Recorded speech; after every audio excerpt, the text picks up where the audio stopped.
Bonjour. Alors je voulais faire cette vidéo parce que eh bien voilà, j'ai voulu passer à des poêles en acier inoxydable parce que c'est plus sain pour la santé que des poêles avec un revêtement anti-adhérent qui va petit à petit se décomposer et se mélanger aux aliments que l'on avale. Au bout d'un an ou deux, il faut racheter une nouvelle poêle, en plus parce que le revêtement anti-adhésif est complètement parti, ou en tout cas, il n'est plus efficace. Donc, d'une part pour des raisons économiques, d'autre part pour des raisons de santé, j'ai voulu passer aux poêles en acier inoxydable. Ça, c'est une chose. Le souci, c'est que j'aime bien me faire des œufs au plat tous les matins, parce que c'est excellent pour la santé. Mais les poêles en acier inoxydable ont la réputation de fortement adhérer, ou plutôt ce sont les œufs qui adhèrent en tant qu'aliment à cuire. C'est pas le plus commode à cuisiner.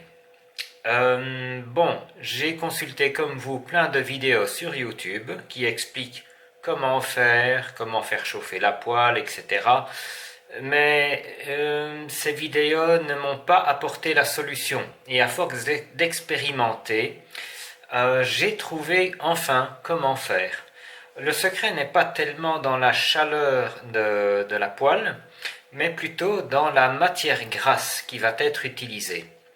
Alors au niveau des matières grasses, moi personnellement, je n'utilise pas les margarines de cuisine car c'est plein de produits chimiques.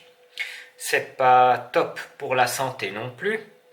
Je n'utilise que rarement du beurre en cuisine, pratiquement jamais en fait. Donc, moi ce que j'aime bien c'est l'huile de coco. Parce que l'huile de coco c'est un produit qui est naturel et qui résiste très bien aux hautes températures. Cependant, j'ai constaté par expérience, avec la cuisson des œufs dans les poêles en acier inoxydable, que toutes les huiles de coco ne se valent pas. J'en ai essayé quelques-unes, notamment l'huile de coco bio du Colruyt. J'ai essayé l'huile de coco bio de chez Action. Qu'est-ce qu'on peut voir là? C'est raffiné. L'huile de coco bio du Colruyt, c'est pareil, elle est raffinée aussi. Et puis nous avons l'huile de coco bio du Aldi.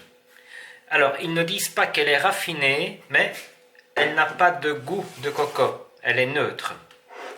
Et puis enfin, j'ai trouvé l'huile de coco bio de chez Lidl.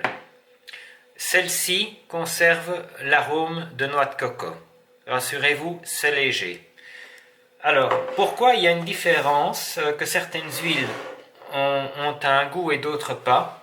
Celles qui n'ont pas de goût, eh bien, soit ils vont dire qu'elles sont inodores ou désodorisées, ou alors ils vont enfin affirmer qu'elles sont raffinées ou encore hydrogénées. Bon, alors c'est très simple. S'il n'y a pas de goût ni d'odeur de coco, qu'elles sont quand même neutres, je vous conseille de les éviter parce que leurs propriétés anti-adhérentes sont nettement moins bonnes. Alors pourquoi ils font des huiles bio qui sont raffinées et quand même bio?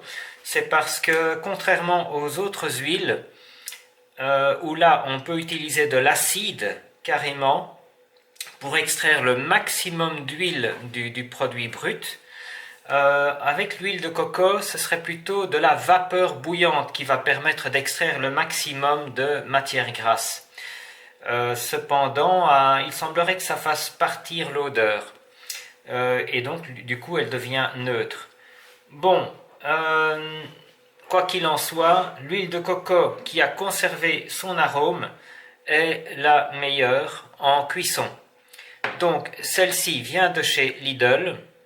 Faites gaffe quand même parce que j'ai acheté 8 pots. Sur les 8, il y en avait 6 qui étaient rances alors que la date de péremption va jusque dans 2 ans. Alors, j'ai pu constater que si vous prenez le fond du pot, vous regardez à travers, vous pourrez constater de légères zones un peu plus foncées. Eh bien, si vous voyez ça, il y a de fortes chances qu'elle soit rance. Ici, ce n'est pas le cas. Alors, comment on peut savoir aussi si elle est rance? En la goûtant. Vous constaterez qu'elle n'a pas du tout le goût habituel. Donc à éviter. Maintenant, vous pouvez acheter d'autres marques aussi, bien entendu, mais privilégiez absolument une huile pressée à froid, bio et qui a conservé une saveur de coco. Rassurez-vous, je le répète, la saveur est très légère, c'est un tout petit peu parfumé, ça ne choque pas quand on cuisine avec. Bien, alors maintenant, on va passer à la cuisson. Une poêle. Pour la résistance, choisissez un diamètre légèrement inférieur à la poêle ou équivalent, mais ne prenez pas au-dessus, ce serait trop puissant. Comment on fait? Très simple. Je fais tout en temps réel. Je mets puissance maximale, ici sur 9. Alors, les autres vidéos sur Internet disent mettez quelques gouttes dans la poêle et puis quand vous voyez l'eau qui perle et qui se déplace dans la poêle au lieu de s'évaporer directement, la température est bonne. Eh bien, moi, j'ai jamais réussi à faire ça. Je vous donne un autre truc. Donc, vous mettez à chauffer.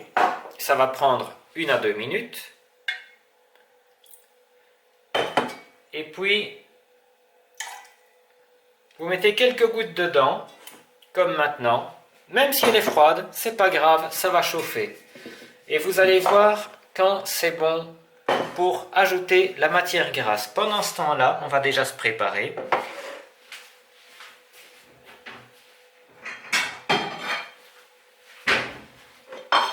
Je prépare déjà l'assiette. Quelle quantité pour la matière grasse pour des œufs? Eh bien, je dirais l'équivalent de 2 noisettes. Ça dépend aussi de la taille de la poêle, bien entendu. Voilà, cette quantité-ci, sur mon couteau. Donc pour l'instant, la poêle n'est pas encore assez chaude, puisque l'eau qui est dedans ne réagit toujours pas. On laisse chauffer. Je rappelle que la puissance est réglée au maximum sur 9. Pendant ce temps-là, je prépare déjà les œufs. Tiens, où sont-ils passés? Ah ben ils sont là. Voilà. Ah, ça y est. L'eau commence à frémir et s'évaporer. On attend qu'elle se soit évaporée. Parce qu'autrement, le mélange d'huile et d'eau bouillante, ça va provoquer des projections. Voilà. Maintenant, je peux ajouter l'huile. On la fait fondre. On laisse sur 9 pour l'instant. Toujours.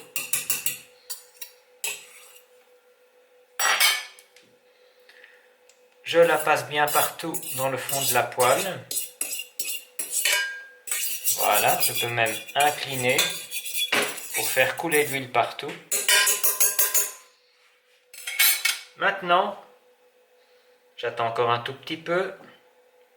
J'éteins, carrément, j'éteins. Les œufs vont cuire avec la chaleur résiduelle.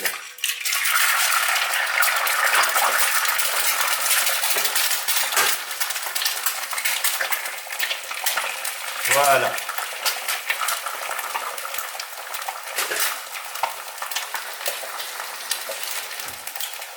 Ça va être assez rapide, il y en a pour 1 à 2 minutes de cuisson.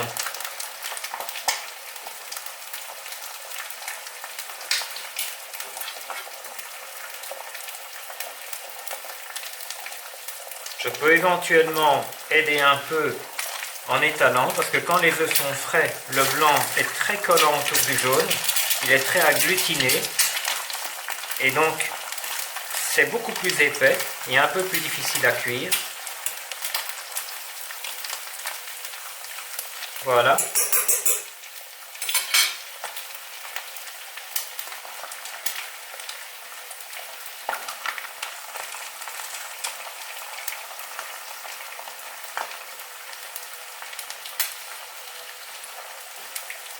Donc maintenant c'est éteint.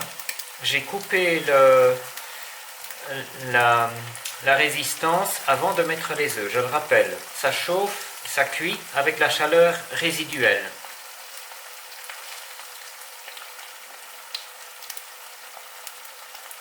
C'est déjà presque prêt. On voit que le blanc est encore un petit peu liquide près du jaune. Donc j'essaye de l'étaler encore un petit peu sans abîmer le jaune parce qu'autrement ça va couler. C'est déjà presque prêt.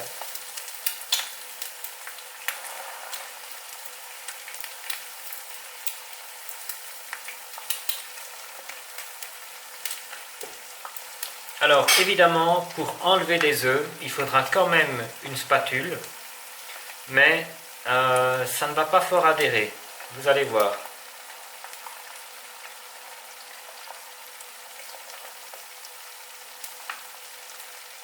Voilà, on peut considérer que les œufs sont prêts.